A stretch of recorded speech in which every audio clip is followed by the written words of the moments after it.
Sports game, world के सबसे बड़े गेम में आपका स्वागत है। जैसे आईपीएल होता है, आईपीएल हर साल में एक बार हो जाता है, आपको हर बार ट्रॉफी जीतनी पड़ती है, पर इसमें ऐसा नहीं है। अगर आपने लाइफ में अगर एक बार इस गेम को जीत लिया है तो आप ऊपर हो सबसे, आपकी जनरेशन ऊपर है, 3-4 जनरेशन आपकी ऊपर रहेंगी, 3-4 जनरेशन जीत जाएगी अगर आप इस गेम को जीत लोगे। तो सबसे बड़ा स्पोर्ट अगर मैं से कहूं तो वो कम नहीं है। और ये 0-1 गेम है, जीरो या तो आप जीरो हो, या तो आप हीरो हो, या तो 1 हो, और कुछ नहीं है। ठीक है, तो बताता हूं मैं आपको how to become IAS, IPS और आईएफएस। आईएफएस मतलब फॉरेस्ट सर्विस लिखा हुआ है यहाँ पे। ठीक है, यूपीएससी फॉरेन सर्विस कराता है, फॉरेस्ट सर्विस भी कराता है, पर जो सिविल सर्विसेज एग्जाम होता है यूपीएससी का वो कराता है फॉरेन सर्विस। फॉरेस्ट सर्विस का अलग से एग्जाम होता है, जंगल सर्विस का अलग से एग्जाम होता है। इस वाली बात को याद रखिएगा। ठीक है, how to become IAS, IPS जानते हो, इनकी पिक्चर आई थी। आईएफएस इनको जानते हो, ये अभी फॉरेन मिनिस्टर हमारे देश के, वर्ल्ड फेमस इंसान हो गए हैं, किसी को भी गिरा देते हैं ये वर्ल्ड में। ठीक है, तो how to become IAS, IPS और आईएफएस। आईपीएस हमारे अजीत डोभाल साहब, जानते हो आप उन्हें, तो अजीत डोभाल साहब आईपीएस, तो उसके बाद फिर उन्होंने अपना अभी आजकल तो वो डिफेंस पूरा ही देख रहे हैं वो लोग वो। ठीक है, कैसे बनते हैं ये देख लो आप। जैसे एनटीए होता है वैसे ही क्या होता है, यूपीएससी एक अथॉरिटी होती है। ठीक है, जैसे एग्जाम कराने वाली एक संघ होता है, लोक संघ होता है। ठीक है, एनटीए बहुत सारे एग्जाम कंडक्ट कराता है, वैसे ही यूपीएससी भी बहुत सारे एग्जाम कंडक्ट कराता है। हालांकि एनटीए से एग्जाम जो होते हैं वो पेपर लीक हो जाता है, ये सब चीजें हो जाती है एनटीए के साथ, पर यूपीएससी के साथ ऐसा नहीं होता है। यूपीएससी मोस्ट प्रेस्टिजियस एग्जाम है, मतलब प्रेस्टिजियस एग्जाम कराने वाली अथॉरिटी है। पेपर लीक होना मतलब यूपीएससी में एक पाप है, बहुत बहुत मतलब मुश्किल, बहुत मतलब फिर तो कलयुग आ ही गया है, मतलब एकदम कलयुग अपनी चरम सीमा पे है, तब होगा ऐसा। और जो बहुत सारे बच्चे जो एग्जाम देते हैं ना यूपीएससी का, अगर आप भी एस्पिरेंट हो यूपीएससी के, तो आप भी इस बात से रिलेट कर सकते हो। या फिर अगर आप किसी से भी पूछ लो यूपीएससी जो करने वाला है, उससे पूछो कि आप यूपीएससी एग्जाम क्यों दे रहे हो, तो एक बहुत बड़ा रीजन है कि भाई यूपीएससी में उसे पता है कि चीटिंग नहीं होगी, जो उसका स्किल है, जो उसकी कैपेसिटी है, वो पूरी कैपेसिटी यहां पे वो शो कर पाएगा। कोई भी एक्सटर्नल फैक्टर, किसी का पैसा, किसी की पावर यहां पे लगने वाली नहीं है। यहां पे गेम सबके लिए बराबर है, ये वाली बात सोच के लोग इस एग्जाम को देते हैं। तो ये खास बात है यूपीएससी की। क्लियर, यूपीएससी इसलिए फेमस है। यूपीएससी भी बहुत सारे एग्जाम कंडक्ट कराता है, ये तो एनटी हो गया। यूपीएससी भी बहुत सारे एग्जाम कंडक्ट कराता है, civil services, Indian forest service, IES, ठीक है, सीडीएस, एनडीए, बहुत सारे एग्जाम कंडक्ट कराता है। ईपीएफओ, आप मालूम होगा आपको सबको इन एग्जाम्स के बारे में, बहुत फेमस एग्जाम्स हैं, और सारे ही ए ग्रेड जॉब देते हैं आपको, ये सारे एग्जाम देते हैं ए ग्रेड जॉब। तो यूपीएससी बहुत सारे एग्जाम कंडक्ट कराता है, उसमें से एक एग्जाम है सिविल सर्विसेज एग्जाम, जो पहला ही नाम लिखा हुआ है। इस एग्जाम को अगर आप दोगे तो आप IAS, IPS, Indian foreign service में आप सेलेक्ट हो सकते हो। ठीक है, आपको अगर सेलेक्ट हो रहा है फॉरेस्ट सर्विस में, तो आपको ये वाला एग्जाम देना पड़ेगा, इंडियन फॉरेस्ट सर्विस का एग्जाम देना पड़ेगा। क्लियर, अब इसमें परेशानी और कॉम्प्लेक्स करने वाली चीज ये है कि सिविल सर्विसेज मतलब IAS, IPS, IFS, foreign service, विदेश वाली जो सर्विस है, उसका प्रीलिम्स मैं बताता हूं पहले आपको, ये देख लो आप। यूपीएससी एग्जाम कंडक्ट कराने वाली समरी ये है, यूपीएससी एग्जाम कंडक्ट कराएगी, सिविल सर्विस एग्जाम कराती है यूपीएससी, उसमें होता है प्रीलिम्स, उसमें होता है मेंस, उसमें होता है इंटरव्यू। ये 3 स्टेज में वो एग्जाम होता है। तीनों स्टेज क्लियर करोगे तो आप आराम से आप सेलेक्ट हो जाओगे। आप IPS, IFS, Indian foreign service और आईपीएस पुलिस सर्विस में आप बन सकते हो, बड़े अधिकारी बन सकते हो।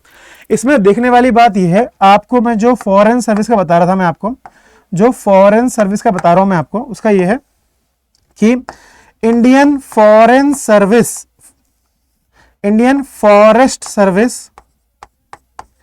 और Indian administrative service, AIAS, IAS, दोनों का प्रीलिम्स सेम होता है।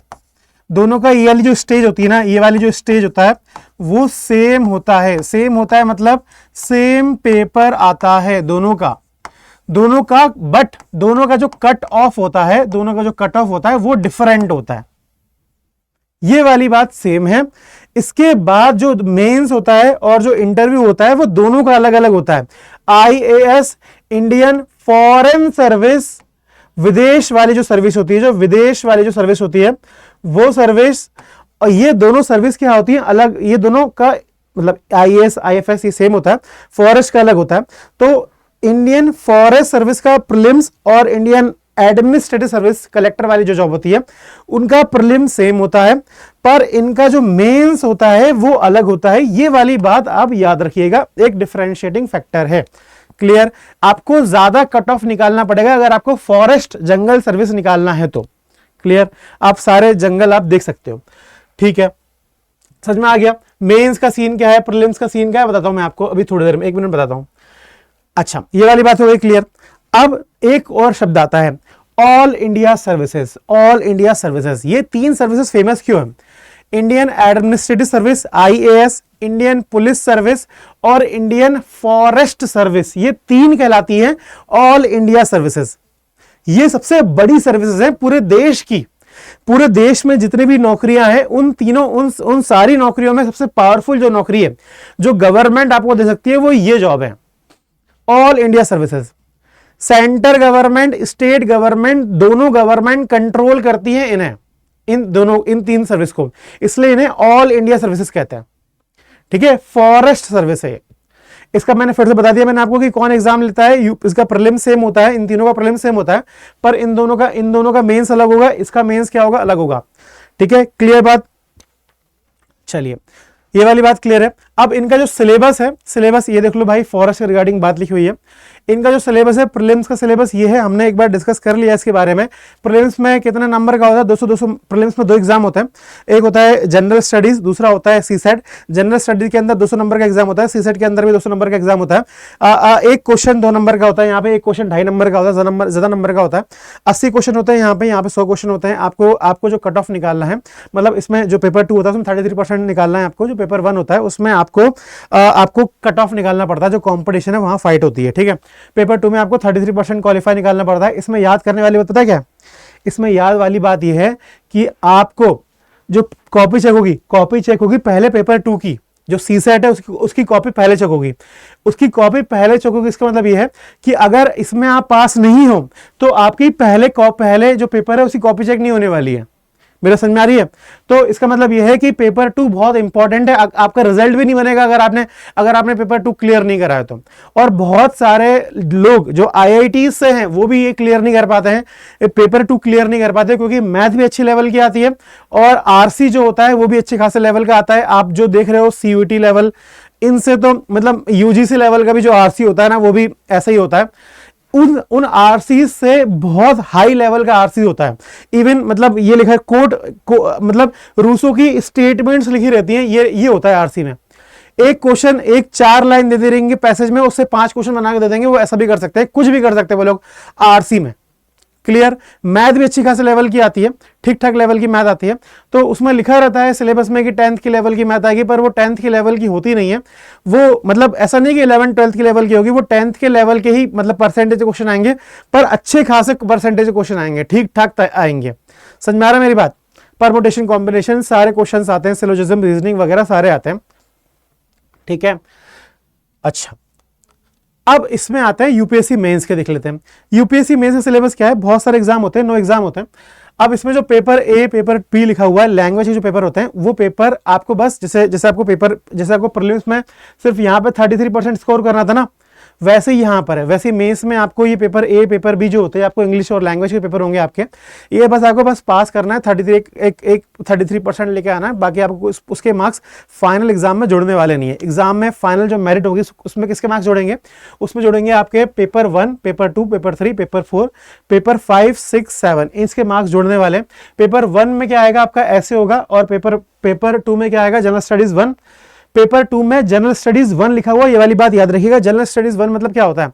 GS1 इसके अंदर क्या आएगा, हिस्ट्री आएंगी, इसके अंदर ज्योग्राफी आएंगी, इसके अंदर सोसाइटी वाले आएंगे। जनरल स्टडी पेपर 2 के अंदर क्या आएंगे, इसके अंदर पॉलिटी आएंगी, डोमिनेटिंग सब्जेक्ट, इंटरनेशनल रिलेशन आएगा, हाँ इंटरनेशनल रिलेशन आएगा, और सोशल जस्टिस आएगा, मतलब एजुकेशन वगैरह के टॉपिक्स आएंगे। पेपर 3 के अंदर टेक्नोलॉजी, पेपर 3 में इकोनॉमिक्स डोमिनेटिंग होता है, science and tech, disaster management, ये क्वेश्चन आते हैं यहाँ से, सिक्योरिटी वाले क्वेश्चन आते हैं यहाँ से। पेपर 4 के अंदर सिक्योरिटी वाली बात इसलिए इंपॉर्टेंट होगी, अभी जब अभी वेस्ट बंगाल में इलेक्शन हुआ, तो वेस्ट बंगाल में इलेक्शन से पहले गवर्नमेंट ने बहुत सारे जो वहां पे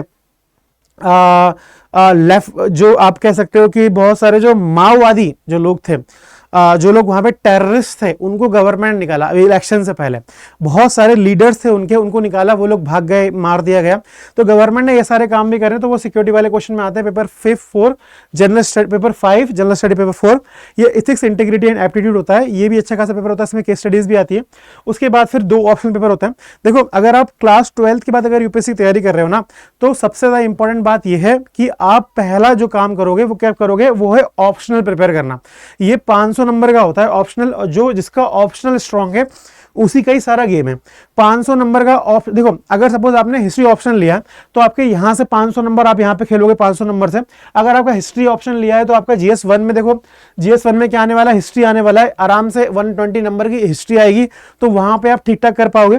तो मेरे कहने का मतलब ये, अगर आपने ज्योग्राफी लिया है सपोज, तो ज्योग्राफी भी GS1 में आने वाली है, तो ज्योग्राफी में वहां पर भी हेल्प करेगा, ज्योग्राफी आपकी यहां पर भी हेल्प करेगा। अगर आपने फिलॉसफी लिया है तो फिलॉसफी अगेन ऑप्शनल में हेल्प करेगा, आपके एथिक्स वाले पेपर में हेल्प करेगा। तो जो ऑप्शनल होता है ना बच्चों, सबसे ज्यादा इंपॉर्टेंट होता है ऑप्शनल। अगर आपका ऑप्शनल पक्का है तो आपका ऑप्शनल भी हो जाएगा, आपका एक पेपर भी स्कोर हो जाएगा। और अगर आपका सपोज आपने एथिक्स, अगर आपने सपोज फिलॉसफी ऑप्शनल लिया, तो ऑप्शनल तो प्रिपेयर होगा आपका, एथिक्स वाला पेपर GS4 भी प्रिपेयर हो जाएगा। ऐसे में भी बहुत सारे क्वेश्चन आते हैं फिलोसफिकल वाले, तो वो भी प्रिपेयर हो जाएगा। तो ये सारे टॉपिक्स आपके अच्छे खासे स्ट्रांग हो जाएंगे। इसीलिए मैं कह रहा हूं कि ऑप्शनल को पहले प्रिपेयर करो। हमने एक शॉर्ट बनाया भी कुछ देर पहले ही कि भाई कैसे 12th के बाद कैसे प्रिपेयर करना है, उसमें मैंने यही बात बताई है कि 12th के बाद अगर आपको प्रिपेयर करना है तो जो सब्जेक्ट आपका फेवरेट है उस सब्जेक्ट से ग्रेजुएशन करो। ये हेल्प करेगा, आपकी बैकअप बनाने में हेल्प करेगा, आपकी ऑप्शनल प्रिपेयर करने में हेल्प करेगा। तो सबसे सबसे सबसे ज्यादा इंपॉर्टेंट बात वो यही है बच्चों, ये हार्ट है। जैसे हम लोगों ने क्लास 12th में इकोनॉमी में रूरल डेवलपमेंट पढ़ा है, तो हमने मालूम चला है कि रूरल डेवलपमेंट सबसे बड़ी परेशानी क्या है। सबसे बड़ी परेशानी वो है जो हमारे जो फार्मर जो क्रॉप उगा रहे हैं, गेहूं चावल उगा रहे हैं, वो सबसे ज्यादा परेशान है। 45% पॉपुलेशन 18% GDP दे रहा है ना, तो उसको अगर हम सही कर देंगे तो हमारी इकोनॉमिक्स में परेशानी खत्म हो जाएगी, हमारा प्राइमरी सेक्टर बहुत सही हो जाएगा। वो बहुत बड़ी परेशानी है, वो हार्ट वाली परेशानी है। वैसे सबसे बड़ी परेशानी यूपीएससी की ये है, ऑप्शनल बच्चों, ठीक है, क्लियर। तो ये हमारा मेंस का है। अब बात करते हैं IAS, IPS और IFS का सीन क्या है। IFS मैंने बता दिया कि आपको फॉरेस्ट सर्विस का अलग से एग्जाम देना है। IAS और IPS कैसे बनने वाले हो, अगर आपने पेपर दे दिया, आपके टोटल नंबर होने वाले 2025, आपका इंटरव्यू होगा ना आखिरी में, आपका जो पूरा मेंस होगा वो 1750 का होगा, 275 का आपका इंटरव्यू होगा।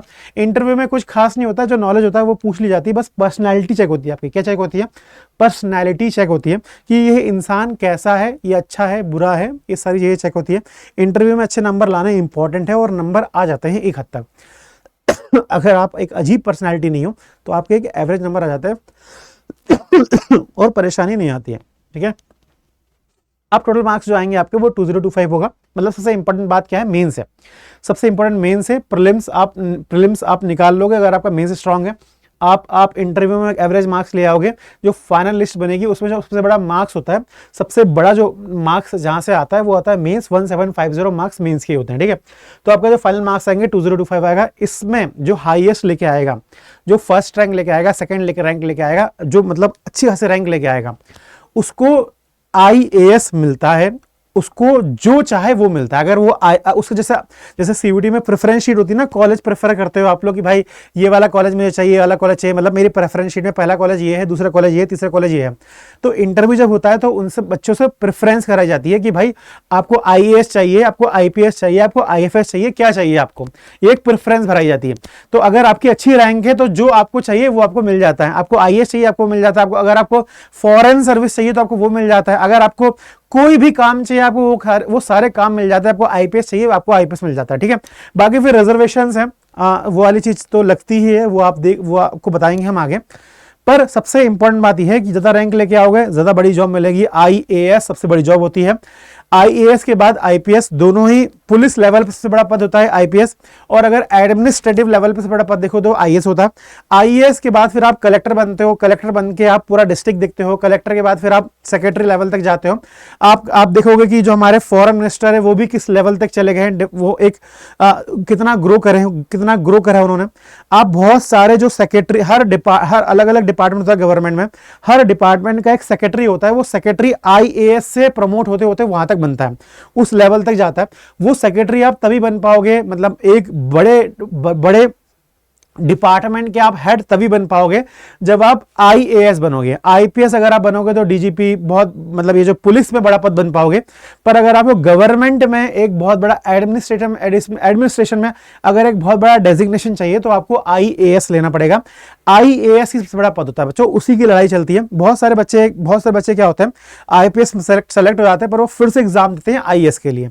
तो ये सारी बातें हैं आईएएस आईपीएस के रिगार्डिंग, तो आप उस बात को याद रखना। फॉरेस्ट के रिगार्डिंग वाली बात यह है कि फॉरेस्ट का जो प्रीलिम्स होता है वो सेम होता है इन लोग के जैसे ही, पर मेंस क्या होता है, अलग होता है। फॉरेन सर्विस होता है एग्जाम, उसका अलग एग्जाम होता है। तो ये 3 ऑल इंडिया सर्विसेज हैं, ठीक है। मेरी जितना बता सकता था उतना मैंने बताया। कोई भी डाउट होगा तो बताना मुझे। नीचे डिस्क्रिप्शन बॉक्स में कमेंट, एक ग्रुप बना हुआ है, ठीक है, एक ग्रुप बना हुआ है, उस ग्रुप को ज्वाइन कर लो आप लोग, ठीक है। उस ग्रुप से क्या होगा कि आपको जो भी असिस्टेंस चाहिए वो सारा असिस्टेंस आपको वहां से मिल जाएगा। कोई भी परेशानी होगी तो आपको वहां मिल जाएगा, मैं भी हूं, आपको बहुत सारे लोग मिल जाएंगे आपको वहां पे हेल्प करने के लिए। हमने एक पूरा सिस्टम बना के रखा है जो आपकी वहां पे हेल्प करेगा। तो जो नीचे ग्रुप दिया हुआ है ना, उसे ज्वाइन कर लो फटाक से, ठीक है। चलो क्लास खत्म करते हैं। कोई भी डाउट होगा तो कमेंट बताना। Bye bye.